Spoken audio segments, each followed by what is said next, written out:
Good morning class. Last lecture में हमने combination of registers में सीरीज़ कम्बिनेशन कर लिया था और बताया था कि आपको तीन तरीके की कम्बिनेशन होती है। रजिस्टर्स को तीन तरीके से जोड़ा जा सकता है, सीरीज़ में, पैरेलल में और इन दोनों की मिलाकर मिक्स कम्बिनेशन में। ठीक है, सीरीज़ कम्बिनेशन हम कर चुके हैं, तो आज का टॉपिक रहेगा पैरेलल कम्बिनेशन। सीरीज़ कम्बिनेशन में आपका करंट सेम रहता था, वोल्टेज डिफरेंट रहती थी। देखते हैं पैरेलल कम्बिनेशन किसको बोलते हैं। सीरीज़ कम्बिनेशन किसको बोलते थे? एक सर्किट के अंदर एक रजिस्टर से दूसरे के पास जाने के लिए अगर करंट के पास एक ही रास्ता है और कोई चॉइस ही नहीं है, एक ही रास्ता है, तो उसको आप सीरीज़ कनेक्शन बोलते थे, है ना। इन द सेम वे आज पैरेलल कनेक्शन हम करने जा रहे हैं। तो देखिए, अगर मैंने आपको पिछले लेक्चर में भी बता दिया था, अगर एक रजिस्टर से दूसरे के पास जाने के लिए एक रास्ता है तो सीरीज़ कनेक्शन है, अगर एक से ज़्यादा रास्ते मिल जाएंगे आपको तो उसको पैरेलल कनेक्शन बोलने लग जाएंगे। ठीक है, तो आज क्या रहेगा हमारे पास, एक रजिस्टर से दूसरे रजिस्टर के पास अगर जाने के लिए करंट के पास एक से ज़्यादा रास्ते हैं तो आप उसको बोलेंगे कि वे रजिस्टर्स पैरेलल में कनेक्ट है। ठीक है, तो जैसे एक पॉइंट ये है, यहाँ से एक रजिस्टर इस तरीके से ये जुड़ा हुआ है, एक रजिस्टर ये जुड़ा हुआ है और एक रजिस्टर ये जुड़ा हुआ है। तीन से ज़्यादा भी हो सकते हैं,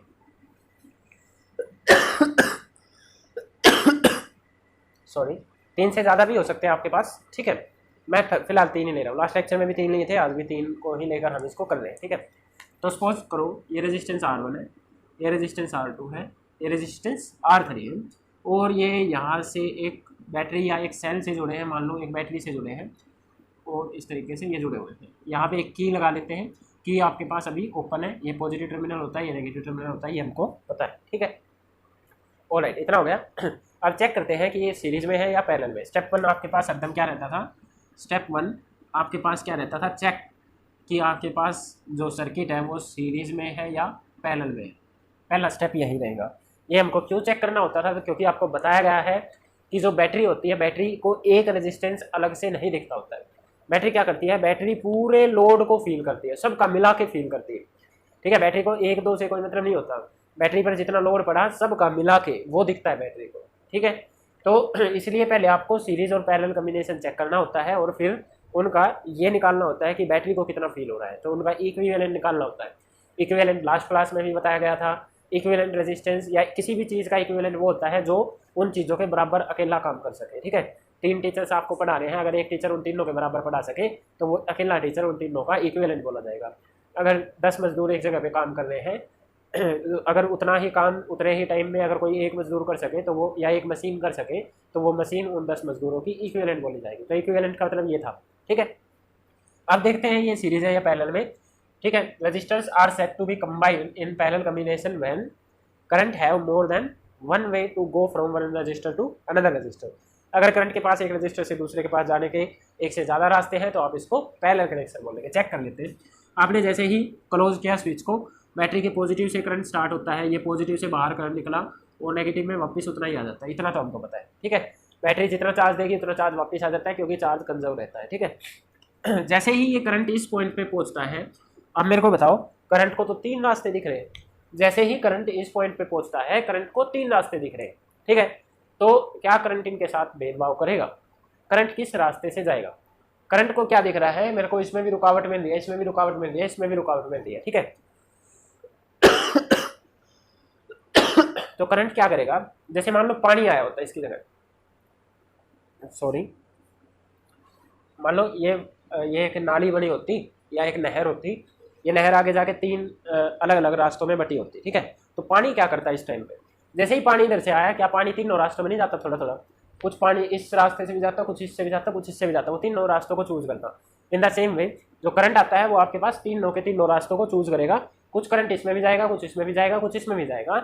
हाँ, सबसे ज्यादा करंट उसमें जाएगा जिसमें उसको रुकावट कम फील हो रही होगी। ठीक है, current always chooses that way जहाँ पर उसको रुकावट कम फील होती है। ये तो हर एक पे लागू होता है भाई। हम भी अगर एक गाड़ी लेके जा रहे हैं, गाड़ी इस पॉइंट पे पहुंचती है, आपको इस पॉइंट पे जाना है, तो आपको तीन रास्ते दिखे, तो आप कौन सा रास्ता चूज करेंगे जहाँ पे आपको जाम वगैरह, ट्रैफिक जाम वगैरह कम मिले, है ना। तो ऐसा ही आपके पास करंट चूज करता है उस रास्ते को जहाँ पे उसको रेजिस्टेंस कम मिले। तो सबसे ज़्यादा करंट किस वाले में होगा, जिसमें रेजिस्टेंस कम होगा, है ना। ये तो पहले से ही बात हुई है, जहाँ रेजिस्टेंस कम वहाँ पे करंट ज़्यादा होता है। ठीक है, जहाँ रेजिस्टेंस ज़्यादा मतलब रोकने की प्रॉपर्टी ज़्यादा है वहाँ पे करंट कम जाएगा, सिंपल सी बात है। तो यहाँ पे इस पी पॉइंट पर करंट के पास 3 रास्ते हैं, तो ये तीनों रास्तों में थोड़ा थोड़ा चला जाएगा।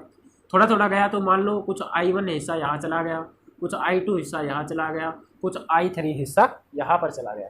ठीक है, ये I1 इस रेजिस्टेंस से होता हुआ यहाँ से आएगा I1, ये I2 इस रेजिस्टेंस से होता हुआ यहाँ से आएगा। R1 R2 थोड़ी देर के लिए रोक सकते हैं चार्जेस को चार्जेस के फ्लो में रुकावट डाल सकते हैं, पर उसको कैद करके नहीं बिठा सकते। जितने चार्ज आए हैं वापस जरूर जाएंगे। ठीक है, तो चार्जेस का फ्लो ही तो करंट बनाता है। अगर कुछ चार्जेस की वजह से I1 करंट बनता था, उतने ही चार्जेस यहाँ पे भी चलेंगे तो यहाँ पर भी I1 ही होगा। यहाँ पे I2 कुछ चार्जेस की वजह से बनता था तो I2 ही इधर बनेगा, क्योंकि जितने चार्जेस आए हैं इसके पास उतने ही जाएंगे। ऐसे ही इधर I3 आया तो I3 करंट ही इधर जाएगा, और ये I1 I2 I3 वापस मिलके I करंट दे देंगे आपके पास। ठीक है भाई, एक नहर से पानी आया, 3 रास्तों में बट गया, वही 3 रास्तों का पानी वापस मिल गया तो वही नहर बन जाएगी आपके पास, है ना, उतना ही पानी आएगा। तो I करंट आया था, I करंट वापस चला गया। ठीक है, तो करंट इज डिफरेंट। पॉइंट्स क्या लिखेंगे आप? इन पैरेलल कम्बिनेशन, यहाँ लिख देता हूँ, इन पैरेलल कम्बिनेशन आपको दिख गया कि करंट इज डिफरेंट। ठीक है, लास्ट सीरीज में मैंने बताया था करंट सेम होता है, यहाँ पे करंट क्या बताया गया आपको? करंट आपके पास डिफरेंट होगा। ठीक है, अब बात कर लेते हैं पोटेंशियल की। तो पोटेंशियल कैसे मेजर होता था? देखिए, ये पॉजिटिव पॉइंट इस पॉइंट P से कनेक्ट है, ये नेगेटिव पॉइंट आपका इस पॉइंट Q से कनेक्ट है। ठीक है, बैटरी के कनेक्शन तो यहीं पे हुए ना आपके पास। बैटरी से एक तार गया P पॉइंट पे लगाया, एक तार गया Q पॉइंट से लगाया। अब देखते हैं हर एक के अक्रॉस पोटेंशियल चेक करते हैं। रेजिस्टेंस R1 का एक टर्मिनल इसी P से कनेक्ट है, एक टर्मिनल इसी Q से कनेक्ट है। ठीक है भाई, रेजिस्टेंस R2 का भी उसी P से उसी Q से है, रेजिस्टेंस R3 का भी उसी P से उसी Q से कनेक्ट है आपके पास। ठीक है, तो जब पॉइंट ही सेम है तो उनका पोटेंशियल एक ही टाइम पे अलग अलग थोड़ी हो सकता है। ठीक है, एक टाइम पे एक जगह का पोटेंशियल की वैल्यू एक ही हो सकती है आपके पास। तो ये वाला रेजिस्टेंस भी इन्हीं पॉइंट से कनेक्ट है, ये वाला रेजिस्टेंस भी इन्हीं पॉइंट से कनेक्ट है, ये वाला रेजिस्टेंस भी इन्हीं पॉइंट से कनेक्ट है। तो आप एक ही टाइम पे ऐसे नहीं बोल सकते, इसके लिए तो भाई 2 वोल्ट का डिफरेंस है, इसके लिए 4 वोल्ट का, इसके लिए 5 वोल्ट का, ऐसे बोल ही नहीं सकते, क्योंकि आपके पास पॉइंट सेम है। भाई P और Q पॉइंट एक ही टाइम पे 2, 3 और 4 या 3, 4, 5 या 10, 15, 20 कैसे हो सकता है? एक पॉइंट एक टाइम पे एक ही वैल्यू शो करेगा आपके पास। ठीक है, तो P और Q इन तीनों के लिए सेम वैल्यू शो करेगा, और वो वैल्यू उतनी ही होगी जितनी ये बैटरी की पोटेंशियल होगा, क्योंकि बैटरी के वायर डायरेक्ट जुड़े हैं ना इस P पॉइंट से और Q पॉइंट से। ठीक है, तो बैटरी कितना पोटेंशियल डिफरेंस क्रिएट कर रही है वो तीनों के अक्रॉस सेम होगा आपके पास। ठीक है, तो क्योंकि सेम एंड कनेक्ट है, potential will be same in parallel connection, potential difference will be same, will be same sorry, potential difference आपके पास सेम होगा, करंट डिफरेंट होगा। जो बच्चे 12th क्लास वाले इसको देख रहे हैं उनको बता रहा हूँ, उनके लिए ये है पॉइंट। देखिए, पोटेंशियल किसको बोलते थे? चार्जेस को एक सर्किट में, एक पोटेंशियल डिफरेंस किसको बोलते थे? चार्ज को एक सर्किट में एक पॉइंट से दूसरे पॉइंट पर ले जाने के लिए कितना वर्क डन करना पड़ा। सपोज करो P और Q के बीच में मैं अगर वर्क डन पूछ रहा हूँ, तो चार्ज को Q से P तक जाने में कितना वर्क डन करना पड़ा होगा, या P से Q तक जाने में कितना वर्क डन करना पड़ा होगा, उसको क्या बोलते हैं आप? Electric potential difference. ठीक है, यही बोलते हैं ना, इसी को बोलते थे।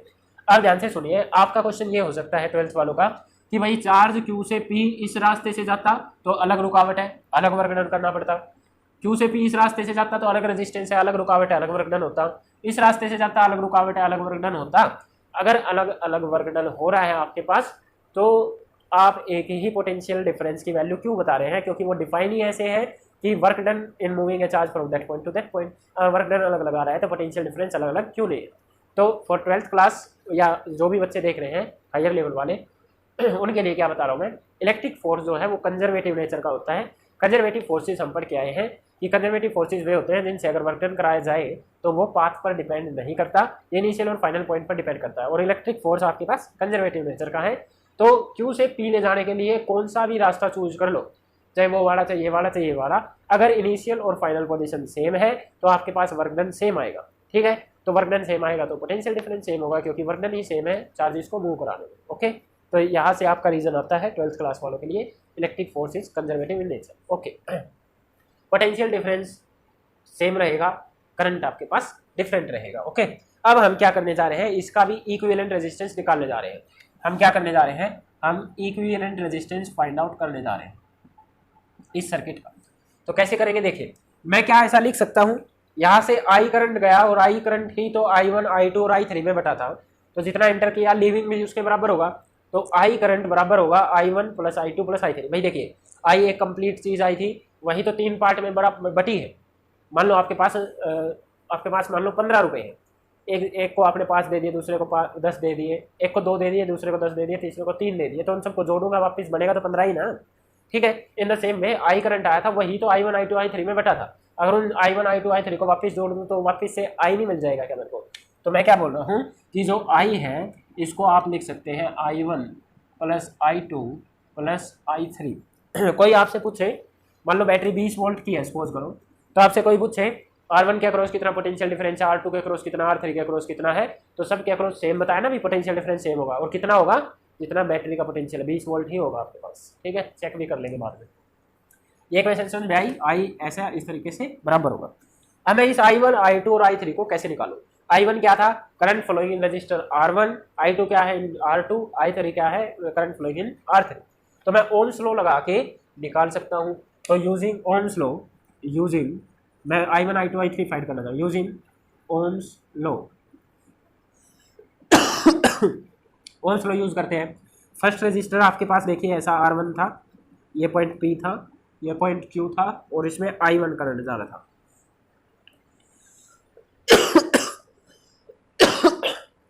सॉरी, ठीक है, फर्स्ट रेजिस्टेंस R1 है, इसमें I1 करंट जा रहा है। तो ओम्स लॉ अप्लाई करें।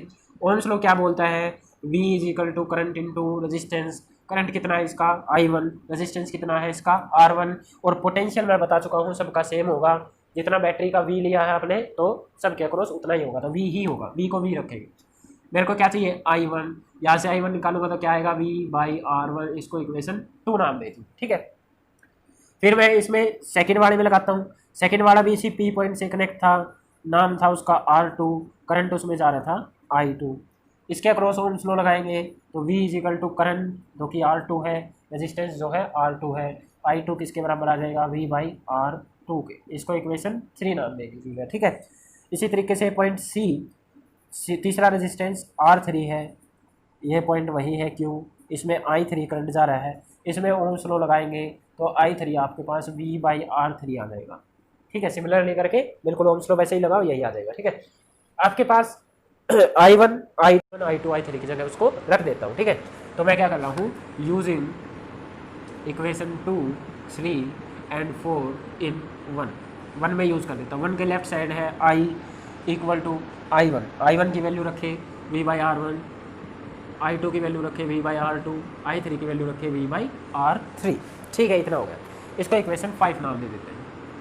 अब जैसे ही कि लास्ट क्लास में हमने पढ़ा था equivalent resistance, in the same way यहाँ पर भी इक्विवेलेंट का कंसेप्ट है। तो इक्विवेलेंट रेजिस्टेंस वो होता है जिससे अगर इस पूरे सर्किट को रिप्लेस कर दिया जाए तो वो उस बैटरी से same amount of current draw करेगा ना। तो इक्विवेलेंट किसको बोलते थे? जो सेम अकेला ही सबके बराबर काम कर रहा हो, किसी चीज़ का इक्विवेलेंट मतलब उस चीज़ के बराबर वो काम कर रहा हो। ठीक है, यहाँ पे क्या हो रहा था? ये 3 रेजिस्टेंस मिलके इस बैटरी से आई करंट खींच रहे थे।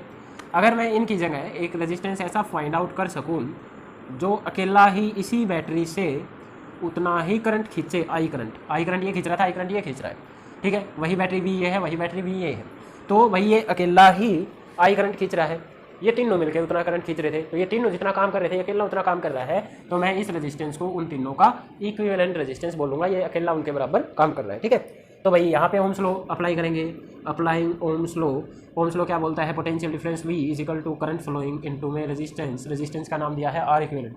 यहाँ से करंट निकालूंगा, that will be V upon R equivalent. इसको इक्वेशन 6 नाम दे दूंगा। ठीक है, इक्वेशन 5 में भी लेफ्ट में आई है, इक्वेशन 6 में भी लेफ्ट में आई है, तो अगर लेफ्ट साइड बराबर है तो राइट साइड भी बराबर होगी। तो फ्रॉम 5 and 6 लेफ्ट बराबर तो राइट भी बराबर। इसकी राइट क्या है? V upon R equivalent. उसकी राइट क्या है? V upon R1 plus V upon R2 plus V upon R3। जो V है ये कॉमन आके कैंसिल दोनों तरफ है, तो आपके पास इक्विवेलेंट रेजिस्टेंस का फॉर्मूला आया 1 upon R1 plus 1 upon R2 plus 1 upon R3। अगर 4-5 रेजिस्टेंस और होते तो उनको भी 1 बाय 1 करके जोड़ देते। अगर आपको याद हो तो सीरीज कम्बिनेशन में रेजिस्टेंसेस डायरेक्ट जोड़ दिए जाते थे। मान लो 2 ओम, 3 ओम और 4 ओम सीरीज में है तो उनका आंसर आता था 2 + 3 + 4, डायरेक्ट जोड़ देते थे। पैरेलल में ऐसा नहीं होगा। अगर 2 ओम, 3 ओम और 4 ओम पैरेलल में है तो उनका रेजिस्टेंस कैसे निकलेगा? 1/2 + 1/3 + 1/4 करके इस तरीके से जोड़ के निकालना है। तो ये है R इक्विवेलेंट निकालने का तरीका। पैरेलल कनेक्शन के लिए बैटरी इस तरीके से निकालते हैं, इस तरीके से कैलकुलेट करती है, इस तरीके से फील करती है उनके रेजिस्टेंस को। ठीक है, क्वेश्चन क्या है, चलो इसी को देख लेते हैं। मान लो आपके पास एक 20 वोल्ट की बैटरी है, ठीक है, 3 रेजिस्टेंस पैरेलल में कनेक्ट है। एक आपके पास 10 ओम का है, एक आपके पास, चलो ऐसा ले लेते हैं, एक 2 ओम का है, एक 3 ओम का है, और एक आपके पास 6 ओम का रेजिस्टेंस है, पैरेलल में कनेक्ट है। जैसे ही पैरेलल में बोला, उनको इस तरीके से कनेक्ट करना है एक दूसरे के ऊपर नीचे लगा के, ठीक है, ताकि करंट डिवाइड होता रहे। तो आपसे पूछा गया कि find the R equivalent resistance, या फिर आपसे पूछा गया find I1, I2 and I3, या फिर बोल दिया find current in every branch, ठीक है, ऐसे भी बोल सकते हो, और find current in each resistor. Current की वैल्यू बतानी है आपको हर एक रजिस्टर के अंदर, ठीक है। इसमें कितना जा रहा है, इसमें कितना जा रहा है, इसमें कितना, भाई ये पता तो तब चलेगा ना जब आपको ये पता हो पहले कि टोटल कितना आ रहा है, ठीक है। तो स्टेप क्या होते थे, बैटरी को एक रेजिस्टेंस नहीं दिखता, बैटरी को सबका इक्विवेलेंट फील होता है। तो पहला आपका जो स्टेप रहेगा वो आपको इक्विवेलेंट रेजिस्टेंस निकालना होगा, क्योंकि ओम्स लॉ एक रजिस्टर के लिए लगाना आता है, हमको 3-4 के लिए नहीं लगाना आता। तो पहले इन सब का एक बनाना पड़ेगा, इनका इक्विवेलेंट फाइंड आउट करना पड़ेगा कि ये किस एक के बराबर है, ठीक है। उस इक्विवेलेंट को निकालने के लिए आपके पास 2 तरीके हैं, मतलब आपने 2 फॉर्मूले पढ़े हैं, सीरीज में हो तो डायरेक्ट जोड़ दो, और पैरेलल में हो तो आपके पास 1 बाय 1 बाय करके जोड़ दो। तो एक बार मैं लिख लेता हूँ, सीरीज में आर इक्विवेलेंट निकालने का फॉर्मूला था R1 + R2 + R3, और भी हो तो उनको भी ऐसे ही डायरेक्ट जोड़ दो। अगर आपके पास पैरेलल कनेक्शन है तो आपके पास ये उल्टे करके लिखना होता था, 1 by R equivalent = 1 by R1, 1 by R2, 1 by R3, और भी हो तो उनको भी ऐसे ही जोड़ देते थे, ठीक है। तो आपके पास स्टेप क्या रहते थे, स्टेप 1 आप ये पहचानो कि कनेक्शन सीरीज है या पैरेलल, ठीक है, कनेक्शन सीरीज है या पैरेलल। स्टेप 2 में आपको क्या करना होता था, आप फॉर्मूला लगा के आर इक्विवेलेंट फाइंड आउट कर दीजिए। स्टेप 3 में आपको क्या करना होगा, ओम्स लॉ अप्लाई कर दीजिए, ठीक है। तो आपके पास ये 3 लॉ है, पहला क्या, 3 तरीके हैं, 3 स्टेप है। पहले ये पहचानो सीरीज कनेक्शन है या पैरेलल कनेक्शन है, दूसरा फिर आर इक्विवेलेंट निकाल दो सीरीज या पैरेलल के अकॉर्डिंग, तीसरा आपको क्या करना है, फिर उस आर इक्विवेलेंट को लेके ओम्स लॉ अप्लाई कर देंगे, ठीक है। तो सबसे पहले आपको सीरीज पैरेलल पहचानना है। तो अभी ये लास्ट में ही बताया था, करंट डिवाइड हो रहा है, करंट डिवाइड हो रहा है, तो ये कैसा कनेक्शन है, पैरेलल कनेक्शन। एक स्टेप फॉलो, पैरेलल कनेक्शन का इक्विवेलेंट रेजिस्टेंस निकालने का फॉर्मूला आपने पढ़ा है 1/R1 + 1/R2 + 1/R3। ये आर इक्विवेलेंट निकालने जा रहे हैं हम। 1/R1 फर्स्ट रेजिस्टेंस कितना 2, सेकंड कितना 3, थर्ड कितना 6, जरूरी नहीं इसको R1 R2, किसी को भी R1 R2 R3 मान लो, ठीक है, प्लस 1/6। तो आप सभी को एलसीएम लेना आता है, 2 और 3 और 6 का एलसीएम कितना आएगा भाई, आ गया 6। एलसीएम लेना आता है ना, तो यहाँ पे बचेगा 3, यहाँ पे बचेगा 2, यहाँ पे बचेगा 1। एलसीएम अपना देख लेना, मेरे को लगता है सबको आता होगा। तीनों तो बात 6/6 दैट इज इक्वल टू 1 ओम, ठीक है। ये आपके पास 1/R इक्विवेलेंट की वैल्यू आई है 1, इसको क्रॉस मल्टीप्लाई करो तब आर इक्विवेलेंट निकलेगा। आर इक्विवेलेंट उधर गया, ये 1 उधर चला गया, तो 1 ओम आपके पास वैल्यू आई है, ठीक है। तीनों तो 5 और 1, 3 और 2 5 और 1 6, ठीक है, 1 ओम आ गया, आर इक्विवेलेंट आ गया। आर इक्विवेलेंट आने के बाद क्या लगाना होता था, ओम्स लॉ। तो इस आर इक्विवेलेंट को लेके हम क्या करेंगे, applying Ohm's law. Ohm's law क्या बोलता है, voltage is equal to current into में रेजिस्टेंस। वोल्टेज वहाँ पे दे रखी है कितनी है 20 वोल्ट, करंट हमको नहीं पता, आर इक्विवेलेंट हम निकाल चुके हैं 1 ओम, 1 को इधर ले जाओ तो करंट कितना आ गया 20 एम्पियर। तो अब आपको पता चल गया कि बैटरी इतना रेजिस्टेंस 1 ओम का फील कर रही थी, और उसको फील करने के बाद ये आपको 20 एम्पियर करंट प्रोवाइड कर रही है। बैटरी आपको सर्किट को 20 एम्पियर करंट प्रोवाइड कर रही है। जैसे ही 20 करंट यहाँ पे पहुँचा 20 एम्पियर, ये 3 पार्ट में डिवाइड हुआ, और आपसे यही क्वेश्चन पूछा है कि I1 कितना है, I2 कितना, I3 कितना है, हर एक में कितना कितना डिवाइड हुआ है। तो आपको I1 निकालना, I2 निकालना और I3 निकालना है, ठीक है। मेन क्वेश्चन ये रहेगा, ठीक है, ओके। ये सब करने की भी जरूरत नहीं थी, क्वेश्चन में ही है कि ये राइट कर लो, find R equivalent. Sorry, question में ये राइट कर लो, फाइंड आर इक्विवेलेंट, ठीक है। जब आर इक्विवेलेंट पूछे तब ये निकालना, वरना इसमें करंट डायरेक्ट भी निकल सकता था, वो अभी दिखाता हूँ कैसे। इतना हो गया, ये उतर गया, आगे चलते हैं।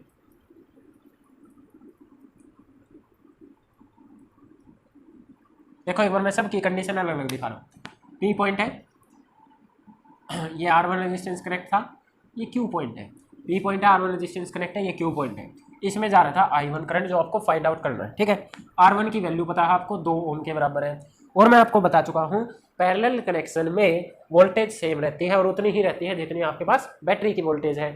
तो P और Q पॉइंट डायरेक्ट बैटरी से जुड़े थे, अगर डायरेक्ट जुड़े हो तब सेम रहेगी, ठीक है। तो P और Q डायरेक्ट बैटरी से जुड़े थे तो पोटेंशियल की वैल्यू उतनी ही होगी जितनी बैटरी की थी। बैटरी की कितनी थी 20 वोल्ट, ठीक है। रेजिस्टेंस कितना है 2 ओम। तो करंट नहीं निकाल सकते क्या आप? ओम्स लॉ अप्लाई करें। ओम्स लॉ क्या बोलता है? Applying Ohm's law, Ohm's law बोलता है voltage is equal to current into resistance, resistance भी R1 नाम दिया है, ठीक है। करंट किसके बराबर आएगा? Voltage upon resistance. वोल्टेज कितनी है 20 की, रेजिस्टेंस कितना है 2 का, तो 10 एम्पियर करंट तो आपके पास फर्स्ट वाले में ही चला गया। ये कितना है 10 एम्पियर। अब ध्यान दो इसमें क्या इस करंट को निकालने की जरूरत थी? नहीं, ये डायरेक्ट ये भी कर सकते थे। अगर R इक्विवेलेंट नहीं पूछा होता, डायरेक्ट I1 I2 I3 पूछे होते तो R इक्विवेलेंट निकाल के ये I निकाला, ये करने की जरूरत नहीं थी। आप डायरेक्ट इसमें ओम्स लॉ लगाए, इसमें ओम्स लॉ लगाए, इसमें ओम्स लॉ लगाए, सब में करंट आ जाएगा। उन सब तीनों करंट को जोड़ दो तो ये करंट भी आ जाता है, ठीक है। ऐसे ही निकालते हैं जल्दी जल्दी पर आपको स्टेप्स सारे आने चाहिए, सब कुछ आना चाहिए, ठीक है। कैसे भी क्वेश्चन को घुमा दें, सब कुछ निकालना आना चाहिए, ठीक है। चलो R2 देखते हैं।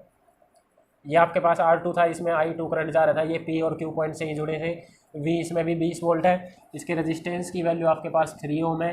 तो करंट का formula I2 V upon R2 से निकलेगा, दैट इज़ 20/3 एम्पियर, और ये आपके पास 6.67 एम्पियर के आसपास बनता है, ठीक है।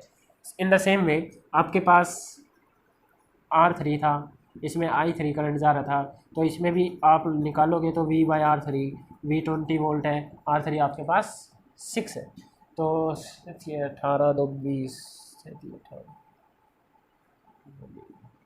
3.33 एम्पियर, ठीक है। इस तरीके से आ गया। तो I1 आ गया, I2 आ गया, I3 आ गया। तो अगर मैं इन सबको जोड़ूं तो I आ जाएगा ना आपके पास, I is equal to I1 plus I2 plus I3। ये इक्वेशन पढ़ी थी ना हमने, एक बार अभी वेरीफाई कर लेते हैं इसको, देखते हैं वेरीफाई कर रहे हैं। ये इक्वेशन स्टार्टिंग में पढ़ी थी, इसको वेरीफाई करते हैं। I1 कितना आया हमारे पास 10 एम्पियर, I2 कितना आया है 6.67 एम्पियर, I3 कितना आया है 3.33 एम्पियर। जोड़ो, इसको 0.00 लिख लो, 20 एम्पियर वैल्यू आ गई। तो क्या I हम पहले नहीं निकाल चुके हैं 20 एम्पियर, तो इन तीनों का सम 20 एम्पियर के बराबर, ये प्रूव कर रहा है कि आपका आंसर सही है। तो इस तरीके से निकाल सकते हैं आप करंट इन ईच ब्रांच, ठीक है। ये आपसे ये करंट पूछा होता तो भी इन तीनों को निकाल के जोड़ लो, या R इक्विवेलेंट निकाल के डायरेक्ट ओम्स लॉ लगा के निकाल लो। कई मेथड हो सकते हैं सोल्व करने के, ठीक है। अगला लेक्चर आपका इनके क्वेश्चंस पे रहेगा, सीरीज पैरेलल की एडवांटेजेस डिसएडवांटेजेस देखेंगे, और उसके बाद फिर last lecture heating effect of current पे रहेगा। That's all for today. आप कमेंट सेक्शन में मेरे को डाउट्स बता सकते हैं, ठीक है।